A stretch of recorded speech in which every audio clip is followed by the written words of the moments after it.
നമസ്കാരം. പതിവിന് വിപരീതമായി കേരളം നിയമസഭാ തെരഞ്ഞെടുപ്പിൻ്റെ ചൂടിലേക്ക് കടക്കുന്നു. ഒക്ടോബർ മാസത്തിലോ അല്ലെങ്കിൽ ഈ വരുന്ന 3 മാസത്തിനകം നടക്കാൻ പോകുന്ന തദ്ദേശ സ്വയംഭരണ സ്ഥാപനങ്ങളിലേക്ക്, അതായത് പഞ്ചായത്ത് കോർപ്പറേഷൻ ഇടങ്ങളിലേക്കുള്ള തെരഞ്ഞെടുപ്പിനെ ഒക്കെ മാറ്റിക്കൊണ്ട് നിയമസഭയിലെ തിരഞ്ഞെടുപ്പിനേക്കാണ് ഇപ്പോൾ നമ്മുടെ സാമൂഹിക മാധ്യമങ്ങളും അല്ലെങ്കിൽ നമ്മുടെ സമൂഹവും അല്ലെങ്കിൽ മുഖ്യധാരാ മാധ്യമങ്ങളും തിരിഞ്ഞിരിക്കുന്നത്. അതെന്തുകൊണ്ടെന്ന് ചോദിച്ചാൽ, അതായത് നീണ്ട 9 വർഷമായി CPM എന്ന് പറയുന്ന പാർട്ടി ഉൾപ്പെടുന്ന LDF അല്ലെങ്കിൽ ഇടതു മുന്നണിയുടെ ഭരണത്തിന് കീഴിൽ വീർപ്പുമുട്ടിയിരിക്കുന്ന ജനത ഒരു ആൻറ്റി ഇൻകംബൻസി ഫാക്ടർ, അതായത് ഭരണവിരുദ്ധ വികാരം പ്രകടിപ്പിക്കാനുള്ള സാധ്യത വളരെ കൂടുതൽ ആണ് എന്നാണ് നമ്മുടെ സാമൂഹിക മാധ്യമങ്ങളിലും അല്ലാതെ മാധ്യമങ്ങളിലൂടെയും നാം കാണുന്നത്. ഇവിടെ നാം എടുത്തു പറയുന്നത്, കോൺഗ്രസ് പാർട്ടി ഈ പറയുന്ന രീതിയിൽ നിയമസഭാ തെരഞ്ഞെടുപ്പ് നേരിടാൻ പോകുമ്പോൾ കോൺഗ്രസ് എന്ന പാർട്ടിക്ക് അവരുടേതായി തന്നെ 50ഓളം സീറ്റ് തന്നെ വേണം. ഇപ്പോൾ കോൺഗ്രസിനെ സംബന്ധിച്ച് 35 സീറ്റിനടുത്ത് മാത്രമേ നിയമസഭയിലുള്ളൂ. ബാക്കി എല്ലാം തന്നെ ലീഗിൻ്റെതാണ്. ഘടകകക്ഷിയൊക്കെ ചേർത്ത് വളരെ സീറ്റ് കുറവുതാനും. അപ്പോൾ തന്നെ അവരുടെ ഒരു സ്ട്രാറ്റജി അനുസരിച്ച് ഏറ്റവും കുറഞ്ഞത് 50 സീറ്റെങ്കിലും കോൺഗ്രസ്സിന് വേണം.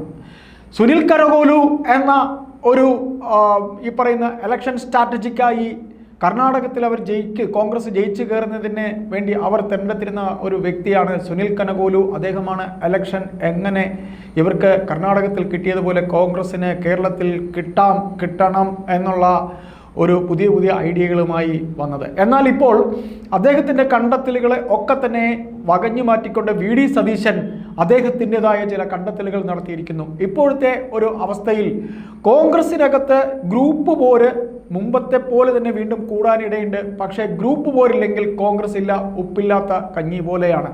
ഏതായാലും ഗ്രൂപ്പ് പോരിൻ്റെ ബലത്തിൽ തന്നെ കോൺഗ്രസ് അവരുടെ സ്ഥാനാർത്ഥി നിർണയത്തിലേക്ക് കടക്കുമ്പോൾ നാം ഇവിടെ ഈ വീഡിയോയിലൂടെ പറയാൻ ഉദ്ദേശിക്കുന്ന ഏറ്റവും പ്രധാനപ്പെട്ട ഒരു കാര്യം എന്നത്, കോൺഗ്രസിന് ഇത്തവണ ഈ കഴിഞ്ഞ പാലക്കാട് ഉപതെരഞ്ഞെടുപ്പിൽ മത്സരിച്ച രാഹുൽ മാങ്കൂട്ടത്തിനെ പാലക്കാട് നിർത്താനുള്ള സാധ്യത മങ്ങുന്നു എന്നാണ്. രാഹുൽ മാങ്കൂട്ടത്തിന് ഇത്തവണ അദ്ദേഹത്തിന് സ്ഥാനാർത്ഥിയാക്കില്ല എന്ന് പറയുന്നു. പകരം പാലക്കാടുകാരനായ സന്ദീപ് വാര്യരെ, രാഹുൽ മാങ്കൂട്ടം ഒഴിയുന്ന പാലക്കാട് സീറ്റിലേക്ക് തന്നെ സന്ദീപ് വാര്യരെ കൊണ്ടുവരാനാണ് സാധ്യത എന്നാണ് നമുക്ക് പറഞ്ഞു കേൾക്കാൻ കഴിയുന്നത്. വളരെ മുമ്പ് പറഞ്ഞു കേട്ടത് ഒറ്റപ്പാലത്ത് സന്ദീപ് വാര്യരെ നിർത്തും എന്നായിരുന്നു. എന്നാൽ സന്ദീപ് വാര്യർക്ക് പാലക്കാട് തന്നെയുള്ള ഹോൾഡ്, BJPയിൽ തന്നെ അദ്ദേഹത്തിന് വോട്ട് കിട്ടാനുള്ള സാധ്യത, മറ്റെല്ലാ ഘടകങ്ങളും നോക്കുമ്പോൾ ഇത്തവണ രാഹുൽ മാങ്കൂട്ടത്തിനെ പാലക്കാട് നിർത്തില്ല എന്നൊരു വർത്തമാനം കേൾക്കുന്നുണ്ട്. കാര്യം VD സതീശൻ്റെ മുറിച്ച മുറിയാണ് ഈ പറയുന്ന രാഹുൽ മാങ്കൂട്ടം എന്നുണ്ടെങ്കിലും കുറച്ച് അതിരുവിട്ട കളികൾ രാഹുൽ മാങ്കൂട്ടത്തിൻ്റെ ഭാഗത്ത് നിന്ന് കഴിഞ്ഞ കുറേ നാളുകളായി ഈ പാർട്ടിയിലെ പലരും നിരീക്ഷിക്കുന്നുണ്ട്.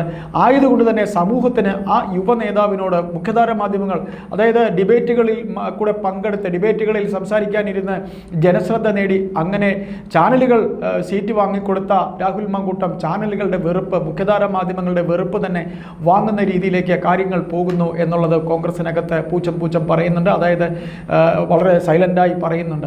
ഇപ്പോൾ അവസാനം PJ കുര്യനെ വിമർശിച്ചതും പിന്നീട് അങ്ങോട്ട് നിലമ്പൂർ ഉപതെരഞ്ഞെടുപ്പിൽ കാണിച്ച ഷോയും, സഭയ്ക്കകത്ത് എന്തു വന്നാലും വളരെ എതിർപക്ഷത്താണെങ്കിലും പിണറായി വിജയനെ പോലെയൊക്കെയുള്ള നേതാക്കളെ കടന്നാക്രമിക്കുന്നത് വളരെ ഒരു അദ്ദേഹത്തിൻ്റെ രാഷ്ട്രീയ പാരമ്പര്യമോ അദ്ദേഹം ഇനി ഏതു തരത്തിലുള്ള ആളായിരുന്നാലും ഒരു മാന്യത പോലും കൽപ്പിക്കാതെ അദ്ദേഹത്തിനോടുള്ള പെരുമാറ്റവും ഒക്കെ കോൺഗ്രസിലെ മുതിർന്ന നേതാക്കളും വീക്ഷിക്കുകയും അത് സതീശനോട് ആശയവിനിമയം അതിനെ സംബന്ധിച്ച് നടത്തിയതായും ഒക്കെയുള്ള വാർത്തകൾ കേൾക്കുന്നുണ്ട്. ഏതായാലും അദ്ദേഹത്തിന് രാഹുൽ മാങ്കൂട്ടത്തിന് അങ്ങനെ ഉണ്ട് എന്ന് മത്സരിക്കണമെന്നുണ്ടെങ്കിൽ പാലക്കാട് നിന്ന് മാറ്റി അദ്ദേഹത്തിൻ്റെ നാട്ടിലേക്ക്, അദ്ദേഹത്തിൻ്റെ സ്വന്തം നാട്ടിലേക്ക്, ആറന്മുളയിലേക്ക്, അല്ലെങ്കിൽ അവിടെ തന്നെ പത്തനംതിട്ടയിൽ തന്നെ ഏതെങ്കിലും ഒരു സീറ്റ് നൽകാമെന്നും അവിടെ നിർത്തി ജയിക്കാമെങ്കിൽ ജയിച്ചോളൂ എന്ന ഒരു വർത്തമാനവും വരുന്നുണ്ട് എന്നാണ് കേൾക്കാനുള്ളത്. ഏതായാലും കോൺഗ്രസിനെ സംബന്ധിച്ച് കോൺഗ്രസിന് ഒരു ചാൻസ് നിൽക്കുന്നുണ്ട്. ഈ ഗ്രൂപ്പ് പോര് തന്നെയാണ് എല്ലാ കാലങ്ങളിലും കോൺഗ്രസിനൊരു വോട്ട് ബാങ്ക് ഉണ്ട്. ആ വോട്ട് ബാങ്ക് കൃത്യമായി അവർക്ക് കിട്ടാറുണ്ട്. അതിന് പോലും തടസ്സമാകുന്ന രീതിയിലേക്ക് കാര്യങ്ങൾ പോവുകയാണെങ്കിൽ ഒരു വേള ഈ പറയുന്ന രീതിയിൽ CPM നേതൃത്വം നൽകുന്ന ഇടതുമുന്നണിക്ക് വീണ്ടും വരാനുള്ള അവസരം അവർ തന്നെ ഉണ്ടാക്കി കൊടുക്കുമോ എന്ന് ഈ പറയുന്ന വോട്ട് ബാങ്കുകൾ പോലും, കോൺഗ്രസിൻ്റെ വോട്ട് ബാങ്കുകൾ പോലും ചിന്തിക്കുന്നു. അപ്പോൾ ഇനി നമുക്ക് ഈ വീഡിയോയിലൂടെ നമുക്ക് പറഞ്ഞ് അവസാനിപ്പിക്കാനുള്ളത്, കോൺഗ്രസ് ഇത്തരത്തിൽ പോകുമ്പോൾ സ്ഥാനാർത്ഥി നിർണയത്തിൽ പല വിട്ടുവീഴ്ചകൾക്കും തയ്യാറാകുന്നു. പലതും മാറ്റിക്കൊടുക്കുകയും മുമ്പ് നിന്ന ഇടങ്ങളിൽ നിന്ന് മാറ്റി പലരെയും ചില പരീക്ഷണങ്ങൾ നടത്തുകയും കടൽക്കിഴവന്മാരായിട്ടുള്ള എല്ലാവരെയും ഒഴിവാക്കുകയും യുവാക്കളെ കൂടുതൽ നിർത്തുകയും ചെയ്യും എന്ന് പറയുന്നു. യുവനിരയെ പരീക്ഷിക്കും എന്ന് പറയുന്നുണ്ട്. അങ്ങനെയാകുമ്പോഴാണ് പാലക്കാട്, അതായത് ഓരോ ജില്ലയിലേക്കും ഓരോ പ്രമുഖ മുഖങ്ങളെ ഒരു പ്രധാനപ്പെട്ട സീറ്റിൽ നിർത്തുകയും അവരെ കൊണ്ട് ആ ജില്ല മൊത്തത്തിൽ ഒരു പ്രകാശപൂരിതമാക്കുക. അതായത് ഒരാളെ, ഇപ്പോൾ ഉദാഹരണത്തിന് പാലക്കാട് സന്ദീപ് വാര്യരാണെങ്കിൽ കണ്ണൂർ അവരുടെ മനസ്സിൽ കാണുന്നത് റിജൽ മാക്കുറ്റി ആണെങ്കിൽ റിജൽ മാക്കുറ്റി, അങ്ങനെ യുവനിരയെ. അപ്പോൾ കെ സുധാകരൻ്റെ കാര്യം, അങ്ങനെ കെ സുധാകരൻ തുടങ്ങിയുള്ള ചില ഈ പറയുന്ന മന്ത്രിപദമോ മുഖ്യമന്ത്രി പദമോ മോഹിക്കുന്നവരെ ഒക്കെ തന്നെ പറഞ്ഞ് മനസ്സിലാക്കി നമുക്ക് ഈ തവണ ജയിക്കേണ്ടതാണ് എന്ന് പറഞ്ഞ് മനസ്സിലാക്കിപ്പിക്കുന്ന രീതിയിലേക്ക് കോൺഗ്രസ് നേതൃത്വം നോക്കും. AICCക്ക് ഒരു വേള കേരളത്തിലെ ഭരണം കൂടെ കിട്ടിയില്ല എന്നുണ്ടെങ്കിൽ അവരുടെ കേന്ദ്രത്തിലെ പിടിവള്ളി പോകും എന്നുള്ളത് കൊണ്ട് തന്നെ AICC ശശി തരൂർ ഉൾപ്പെടെയുള്ളവരെ ഒക്കെ തന്നെ പറഞ്ഞ് മനസ്സിലാക്കാനും കേരളത്തിലെ കോൺഗ്രസിലെ മുതിർന്ന നേതാക്കളെ, കടൽ കിഴവന്മാരെ പറഞ്ഞ് മനസ്സിലാക്കാനുള്ള ശ്രമങ്ങളും ആരംഭിച്ചിട്ടുണ്ട് എന്ന് പറയുന്നു. നിരവധി നേതാക്കൾ, ഇപ്പോൾ PC വിഷ്ണുനാഥ് തുടങ്ങിയിട്ട് പല യുവ നേതാക്കളും, സഭയിൽ ഏറ്റവും നന്നായി തിളങ്ങുന്ന പല നേതാക്കളെയും, അതുപോലെ KPCC പ്രസിഡൻ്റായിരിക്കുന്ന KPCC പ്രസിഡന്റ് പണി മാത്രം ചെയ്താൽ മതി എന്നൊക്കെയുള്ള രീതിയിലുള്ള കാര്യങ്ങളൊക്കെ പോകുന്നുണ്ട്. അടൂർ പ്രകാശ് UDF കൺവീനറായി MP ആയി തന്നെ ഇരുന്നാൽ മതി, MP ആയി പോയവരാരും തന്നെ തിരിച്ചിങ്ങോട്ട് വരേണ്ടതില്ല എന്നിങ്ങനെയുള്ള ചില കടുത്ത തീരുമാനങ്ങൾ ഈ ഒരു അവസരത്തിൽ VD സതീശന് തന്നെയാണ് അദ്ദേഹത്തിൻ്റെ പാർട്ടിക്കകത്ത് ഹോൾഡ് എന്ന് പറയുന്നത്. അപ്പോൾ VD സതീശൻ പറയുന്ന കാര്യങ്ങൾ നടക്കും. അങ്ങനെ വരുമ്പോൾ VD സതീശൻ തന്നെ രാഹുൽ മാങ്കൂട്ടത്തിനെ അനുനയിപ്പിച്ച് മാറ്റുകയും 6 മാസത്തെ MLA സ്ഥാനം കൊടുത്ത് രാഹുൽ മാങ്കൂട്ടത്തിൻ്റെ ഇപ്പോഴത്തെ ഈ ഒരു പോക്കിൽ പാർട്ടിക്ക് അതൃപ്തിയുള്ളതായി തന്നെ ഉള്ളതുകൊണ്ട് തന്നെ എത്ര തന്നെ ശ്രമിച്ചാലും രാഹുൽ മാങ്കൂട്ടത്തിനെ പാലക്കാട് നിർത്തില്ല, പകരം സന്ദീപ് വാര്യരെ കൊണ്ടുവരും എന്നൊരു വർത്തമാനവും കേൾക്കുന്നുണ്ട്. നമുക്ക് കാത്തിരിക്കാം.